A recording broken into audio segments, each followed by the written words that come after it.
The massive chamber of the Galactic Council stretched upward into darkness, its walls lined with the representatives of 1,000 worlds. Floating platforms held alien delegates of every shape and size, from the towering crystal beings of Alderaan to the gaseous forms of the Mist Collective. Yet all attention focused on the small group of humans standing in the center of the chamber. Admiral James Thompson stood straight and proud, his weathered face showing no reaction to the whispers and chuckles echoing through the chamber. Behind him, his small delegation maintained equally stoic expressions as the massive display screen showed images of Earth's first interstellar fleet. "These are your warships." The voice belonged to High Counselor Dax, a massive blue-skinned being whose ceremonial armor gleamed under the chamber's lights. His tone carried barely hidden amusement. "Yes, Counselor," Thompson replied calmly. "The Earth fleet currently consists of 27 vessels capable of interstellar travel." More laughter rippled through the chamber. A delegate from the warrior race of Krell leaned forward, his scaled face twisted in what passed for a smile. "Those aren't warships. They're pleasure yachts. The smallest Krell patrol vessel is 3 times the size of your largest ship." Thompson's aide, Robert Gray, stepped forward with a slight bow. "We believe in efficiency, honored delegates. Our ships are designed to maximize." "Maximize what?" interrupted another delegate, this one a floating mass of tentacles. "The speed of your surrender. Even the peaceful trading guilds maintain larger military vessels." The chamber erupted in more laughter. Thompson felt his jaw tighten, but maintained his diplomatic smile. The humans had expected this reaction. It was precisely why they had chosen to reveal only the basic specifications of their fleet. High Counselor Dax raised a massive hand for silence. "While we appreciate Earth's initiative in joining the galactic community, we must be realistic about your military capabilities." He gestured to a holographic display showing various threat assessments. "Based on your fleet size and apparent technological level, we are assigning Earth a Category 7 military rating." Thompson heard Gray inhale sharply beside him. Category 7, the lowest military threat rating in the Council's recorded history. Even pre-spaceflight civilizations typically received a Category 6 rating. "We accept the Council's assessment," Thompson said smoothly, ignoring the pitying looks from the assembled delegates. "Earth looks forward to peaceful cooperation with all member races." As the delegation prepared to leave, a deep voice called out, "Admiral Thompson."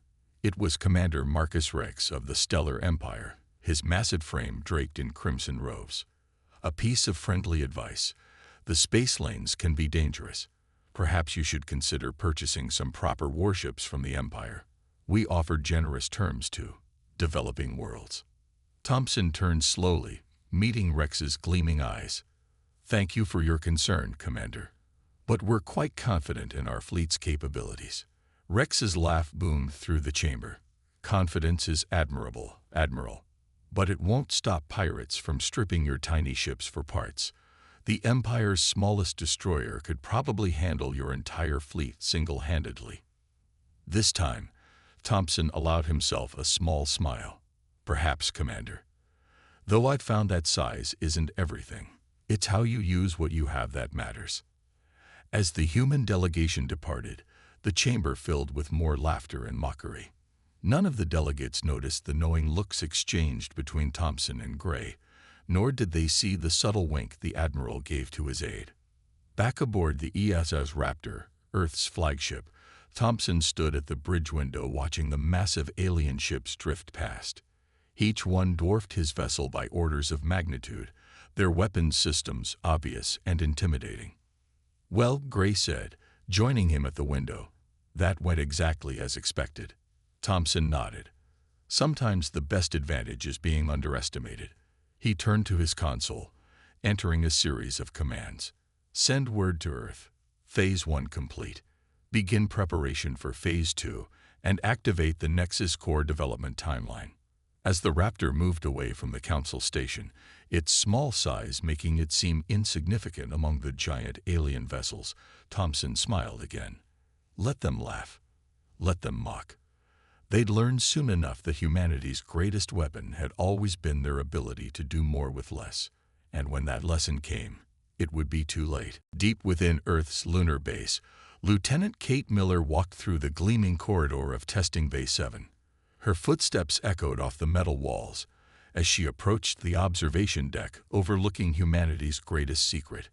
Below, suspended in a massive testing chamber, hung the heart of Earth's technological revolution, the Nexus Core. The device was surprisingly small, barely larger than a car engine, yet it pulsed with an inner light that seemed to bend the very space around it. Beautiful, isn't it? Chief Engineer Alan Porter's voice made her turn. The older man stood at a bank of monitors, his gray hair wild as usual. 3 years of work, and we're finally ready for full implementation. Kate nodded, checking the latest test results on her tablet. The alien ships we saw at the council meeting, they're still using standard fusion drives. They have no idea what we've developed here. That's the beauty of it, Porter said, adjusting some controls. The Nexus Core's glow intensified. They build bigger ships because they have to. Their power systems are inefficient. Their drives are bulky. But this, he gestured at the core. This changes everything. On the main screen, simulation data scrolled past. The core wasn't just a new power source. It was a revolution in physics itself. It allowed Earth's ships to generate more power than vessels 10 times their size, while taking up just a fraction of the space. Admiral Thompson's report from the council meeting came in, Kate said, bringing up the message. They rated us Category 7, lowest military threat in recorded history. Porter laughed, the sound echoing through the chamber. Perfect. Nothing better than being underestimated. He pulled up a holographic display showing Earth's fleet. While they're laughing at our tiny ships, we're installing cores in every vessel. The Raptor's upgrade is already complete. Kate walked to another window, this one overlooking the weapons testing range. Below, a prototype cannon powered by Nexus energy fired at a target. The beam was pencil-thin but punched through 3 meters of battleship armor like it was paper. How's the targeting system coming along? Porter asked, joining her at the window. Better than we hoped, Kate replied. The core gives us so much extra power, we can run combat simulations that would melt most ship computers. Our targeting AIs have already logged more combat hours than most alien fleet commanders. An alarm chimed softly, drawing their attention back to the main chamber. The core's test cycle was complete, its glow settling into a steady pulse. Porter checked the readings and smiled. Efficiency at 99.8%, he announced. The aliens' best power plants barely reach 40%. No wonder they need ships the size of small moons. Kate's tablet beeped with a priority message. Admiral Thompson wants the next batch of cores ready in 48 hours, she read. Intelligence suggests the Stellar Empire is getting aggressive about our border regions. Let them come, Porter said, already working on the manufacturing sequence. They think size equals strength. They've never faced an enemy who turned their own assumptions against them. Through another window, Kate could see Earth's newest vessel being prepared for launch. The ESS Swift Justice looked tiny compared to the alien ship she'd seen, but she knew its true power. With a Nexus core in its heart, it could outrun, outfight, and outmaneuver anything the Empire could field. You know what the funny thing is? Porter said, checking the final test data. We tried to tell them. When we first developed the core, we offered to share the technology with the council races. He shook his head. They wouldn't even look at the designs. Said anything that small couldn't possibly be effective. Kate smiled, remembering the mockery at the council meeting. Their loss, she said, though they'll figure it out soon enough. Yes, Porter agreed, watching as the core was prepared for transport to the next waiting ship. But by then, it'll be too late. Sometimes the smallest things make the biggest differences. In the chamber below, the Nexus core pulsed with power, ready to show the galaxy that humanity's greatest strength had always been thinking differently. Size, they would learn, was the least important measure of power. The emergency alert woke Admiral Thompson at 300 hours Earth time. Another border incident, the third this week. He reached the bridge of the EFS Raptor in minutes, where the main screen showed a replay of the latest encounter. 3 massive stellar Empire ships had accidentally crossed into human space, coming dangerously close to a mining outpost near Pluto. "Status report," Thompson ordered, taking his command chair. "No damage this time, sir," reported Captain Jack West. "Our patrol ship EFS Thunderbolt was in the area. The Empire ships withdrew as soon as they detected it." He paused, though they made sure to broadcast some choice words about our toy ship before leaving. Thompson watched the replay again. The Empire ships had been testing their borders more frequently since the Council meeting, each incident becoming more aggressive than the last. "Message from Imperial Commander Rex, sir," announced the communications officer. "Text only. Says we should invest in proper border defenses before accidents happen." "Accidents," Thompson muttered. "How convenient." He stood and walked to the tactical display, where red dots marked each Imperial incursion over the past month. They formed a clear pattern. The Empire was probing for weaknesses. "Sir," West said quietly, "maybe it's time to show them what the Thunderbolt can really do. Just a small demonstration." "Not yet," Thompson interrupted. "Let them think their intimidation is working. Every hour they spend underestimating us is another hour we have to prepare." The bridge door slid open, and Robert Gray hurried in, looking worried. "Admiral, the Council's response to our diplomatic protest just arrived." He handed over a datapad. "They're dismissing our concerns. Say there's no evidence of hostile intent." Thompson read the message, his jaw tightening. The Council's response was diplomatic double-talk, but its meaning was clear. Earth's problems weren't their concern. Imperial Commander Rex is pushing for unrestricted access to the Kuiper Belt mining zones, Gray continued. Claims their larger ships need more room to maneuver. The Council seems inclined to grant it. "Of course they are," Thompson said. "The Empire's ships are big and impressive. Ours are small, so clearly we don't need as much space." He set down the pad. "Status of the fleet upgrades." West brought up a new display. "Nexus core installation is complete on all but 3 ships.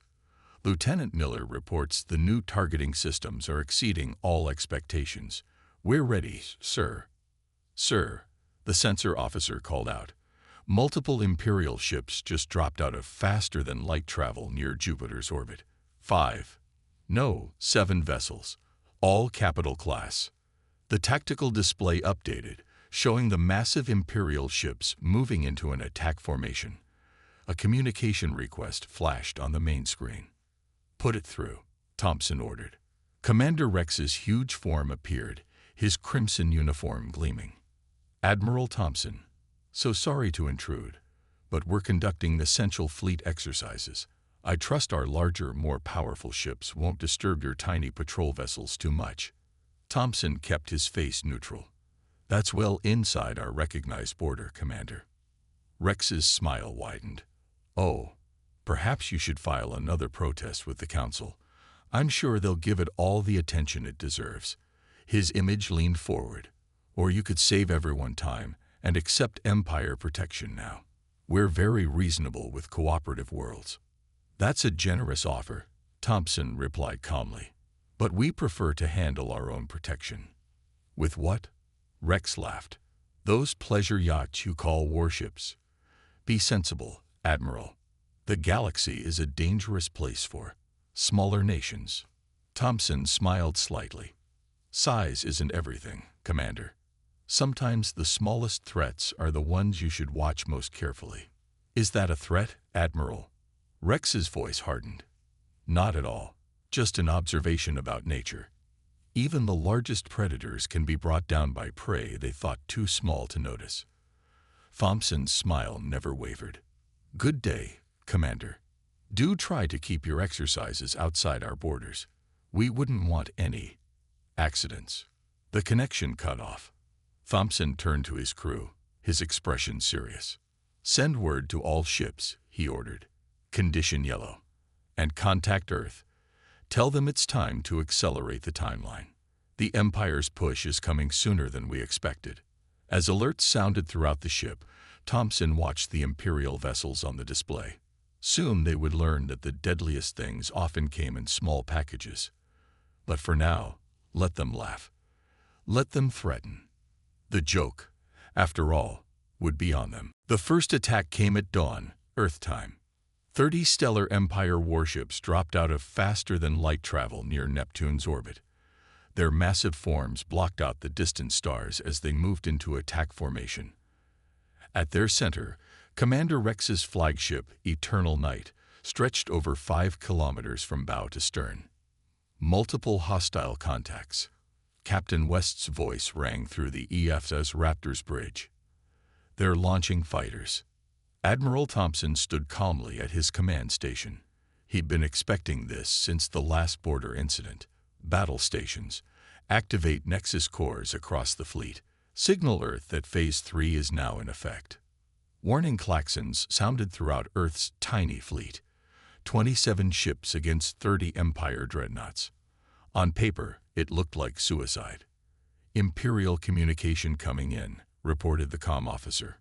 Commander Rex's face filled the main screen, his expression triumphant. "Admiral Thompson, I'm here to accept your immediate surrender. Don't make this harder than it needs to be." "Surrender?" Thompson raised an eyebrow. "We haven't even started fighting yet." Rex laughed. "Look at your sensors, Admiral. I have 30 capital ships against your pleasure yacht fleet. Each of my vessels outmasses your entire force combined. Be reasonable." "I am being reasonable," Thompson replied. "I'm giving you one chance to withdraw." "Or what?" Rex sneered. "You'll." His image suddenly frowned, checking something off screen. "What's happening to your ships?" Throughout Earth's fleet, Nexus cores spun up to full power for the first time in combat. Blue-white energy rippled across the hulls of the human vessels.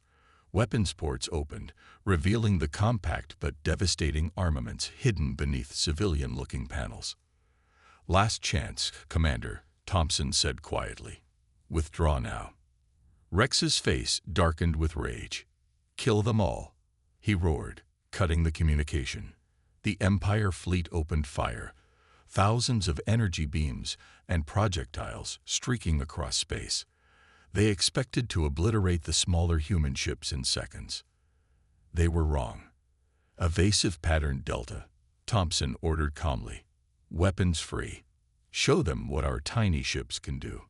The human fleet moved, not like normal ships, but like something impossible. The Nexus cores bent space around them, letting them pull maneuvers that defied physics as the Empire understood it. Every shot from the massive Imperial ships missed. "Target their forward shield generators," Lieutenant Miller's voice came through the comm from the Weapons Control Center. "The new targeting systems are locked in."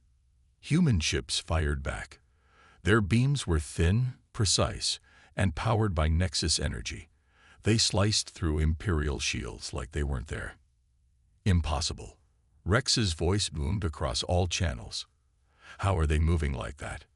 "Their weapons. They're too small to." "Size isn't everything," Thompson replied. "Formation Alpha. Take them apart."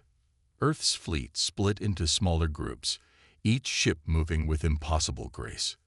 The Empire's massive vessels tried to track them, but their guns were too slow, their ships too cumbersome.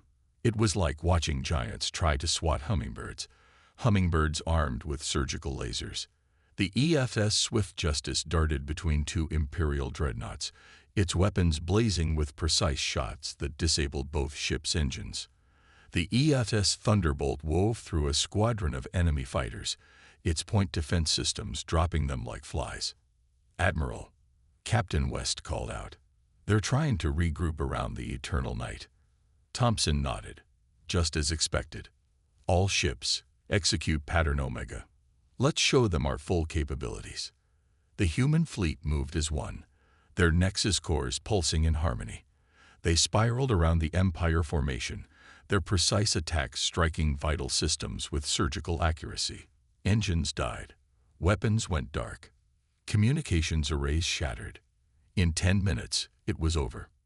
27 human ships hovered in formation, barely scratched. Around them floated 30 Imperial dreadnoughts, all disabled but not destroyed. A precise demonstration of power and control. "Open a channel to Commander Rex," Thompson ordered. Rex's face appeared, shock and disbelief written across his features. "How? What are you?" "We're human," Thompson replied simply. "We just believe in quality over quantity. Now about those border incursions." As the Empire commander stammered his response, Thompson allowed himself a small smile. Sometimes the best lessons came in small packages. The Galactic Council chamber erupted in chaos as the battle footage played on the main screen. Delegates shouted, pointed, and argued as they watched Earth's small fleet systematically dismantle the Empire's massive warships. "Impossible," shouted the Krell representative, his scales bristling with agitation. "Those movements violate the laws of physics." High Counselor Dax leaned forward, his blue skin pale with shock. On the screen, the EFS Raptor twisted through space in ways that should have torn any ship apart, its weapons striking with impossible precision. "Admiral Thompson," Dax said, his voice cutting through the noise, "would you care to explain what we're seeing?" Thompson stood calmly at the center of the chamber, hands clasped behind his back. "Of course, Counselor. You're seeing the results of human innovation. Our Nexus core technology allows for efficient power generation and space manipulation on a scale previously thought impossible. The same technology you tried to share with us 3 years ago," Robert Gray added from beside him. "The designs your scientists dismissed as too small to be effective." The chamber grew quiet as that sank in. On the screen, Lieutenant Miller's targeting systems were taking apart another Imperial dreadnought with surgical precision, disabling it without destroying it. "But your ships are tiny," protested a tentacled delegate. "Size isn't everything," Thompson replied with a slight smile. "While you were building bigger ships, we focused on building better ones. The Nexus core lets us generate more power than vessels 10 times our size, while maintaining perfect control." The footage shifted to show the EFS Swift Justice dancing between Imperial energy beams, moving like water through air. Its compact weapons stripped away the enemy's defenses layer by layer. "Notice how we disabled their ships without destroying them," Thompson continued. "Our targeting systems, powered by the core, can hit specific systems with pinpoint accuracy. We don't need massive weapons when we can strike exactly where it hurts." Commander Rex, standing in his own delegation pod, looked like he'd swallowed something sour. "You deceived us," he accused, "pretended to be weak." "No," Thompson corrected. "We showed you exactly what we had. You chose to see only what you expected to see. Your own prejudices did our work for us." A new recording played. The battle's final moments. The human fleet moved in perfect coordination, their Nexus cores working in harmony to create a symphony of controlled destruction. Imperial ships hung dead in space, their crews unharmed but their mighty vessels helpless. "The Council recognizes," Dax announced, "that our assessment of Earth's military capabilities may have been premature." Thompson nodded. "We request an immediate review of our Category 7 rating." And he added, looking directly at Rex, "a formal acknowledgement of our territorial boundaries." "Granted," Dax said quickly, before Rex could object. "Earth's military rating will be adjusted based on demonstrated capabilities. And Commander Rex," he turned to the Imperial leader, "the Empire will respect human space or face Council sanctions." As the chamber buzzed with excitement and concern, Chief Engineer Porter's voice came through Thompson's private comlink. "Quite a show we put on, Admiral. But you didn't tell them everything, did you?" "No," Thompson murmured quietly.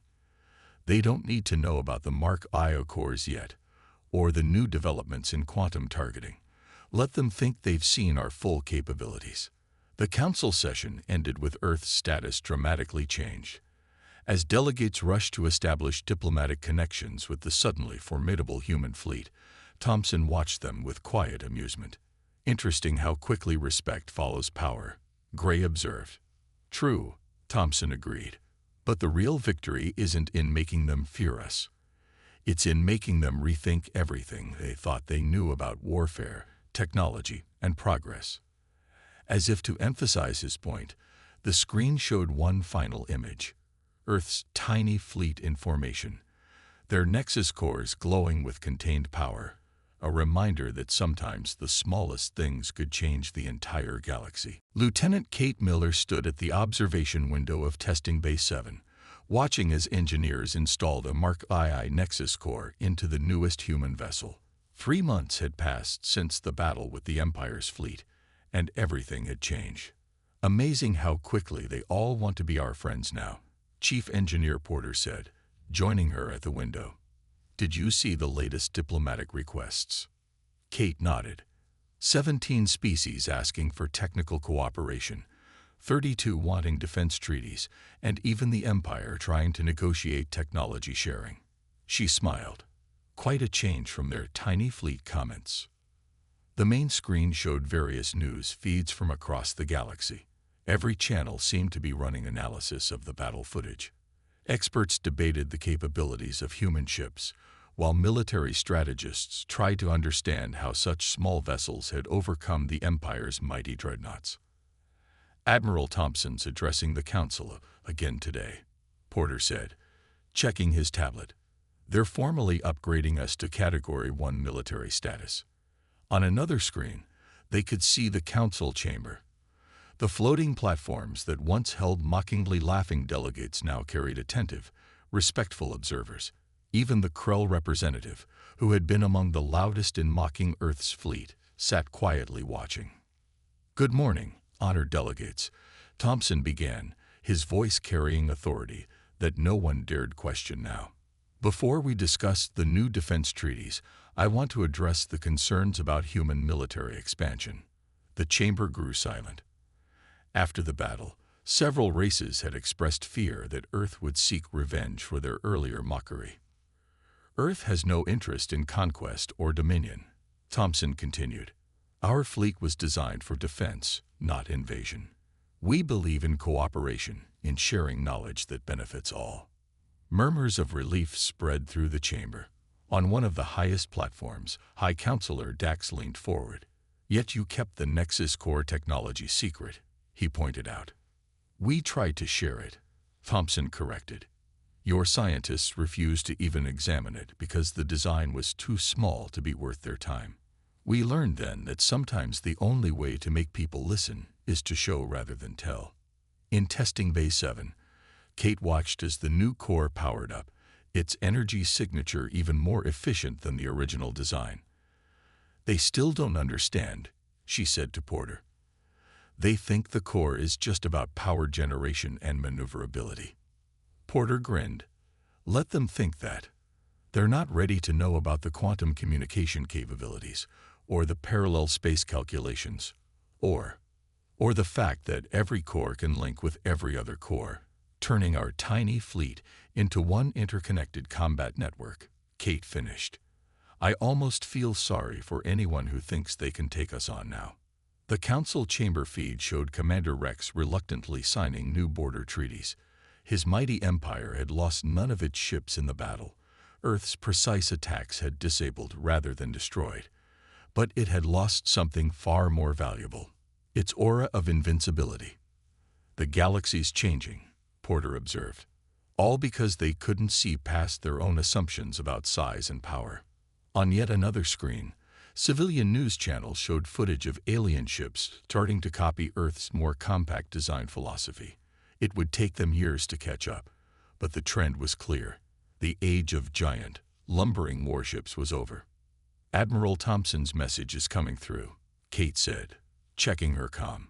The Council's approved our defense treaties. We're now officially recognized as a major power. Porter laughed. Not bad for a Category 7 civilization with a tiny fleet, eh? The best part, Kate added, watching the new core's power readings stabilize, is that they still think they've seen everything we can do. Wait until they see what humanity comes up with next. In the council chamber, Thompson concluded his speech to thunderous applause. Earth had earned its place among the stars not through size or intimidation, but through innovation and efficiency. The galaxy would never be the same, and that was just the beginning. 1 year after the battle that changed everything, Admiral Thompson stood at the grand podium of the Galactic Council's newly built peace chamber. The room was different from the old council chamber. Here, all delegates sat at the same level, with no floating platforms to mark status or power. "My friends," Thompson began, looking at the assembled representatives of 1,000 worlds. "1 year ago, many of you thought Earth was a weak, primitive world with delusions of importance. Our ships were mocked, our technology dismissed, our capabilities underestimated." The chamber was silent. Even Commander Rex, now serving as the Empire's peace envoy, listened attentively. "But today," Thompson continued, "I'm not here to remind you of past mistakes. I'm here to talk about the future, about what happens when we stop judging by size and start focusing on innovation." The main display activated, showing the new Joint Fleet exercises. Human vessels flew in formation with ships from 20 different species, all of them incorporating elements of Earth's efficient design philosophy. The massive dreadnoughts of the past were being retired, replaced by smaller, more capable vessels. "The Terran Defense Accord has now been signed by 47 worlds," Thompson announced. "Not because they fear us, but because they share our vision of a galaxy where technology serves wisdom, not ego." In orbit above Earth, Lieutenant Miller and Chief Engineer Porter watched the speech from the bridge of the new EFSS Innovation, the first of Earth's next-generation ships. Its Mark II Nexus core hummed quietly, its power barely tapped. "Hard to believe it was just a year ago. They were calling us a pleasure yacht fleet," Miller said, checking the ship's systems. The innovation was only slightly larger than the original human vessels, but its capabilities were far beyond anything the galaxy had seen before. "Sometimes," Porter replied, "people need a good shake-up to open their eyes. Look at the Empire ships now. Half the size they used to be, twice as effective." The Peace Chamber's display shifted to show educational facilities where humans taught other species about efficient power systems and compact design. Teams of alien engineers worked alongside Earth scientists, sharing knowledge and building a better future together. "But our greatest achievement," Thompson said in the chamber, "isn't technological. It's philosophical. We've shown the galaxy that true strength doesn't come from size or intimidation. It comes from innovation, efficiency, and the courage to think differently." High Counselor Dax stood, his blue skin gleaming under the chamber lights. "Earth has taught us all a valuable lesson," he admitted. "We had grown complacent, believing that bigger always meant better. You showed us a better way." Commander Rex was next to stand. "The Empire spent centuries building bigger ships, thinking it made us stronger. Now we understand. True power comes from how well you use what you have, not how much you have to use."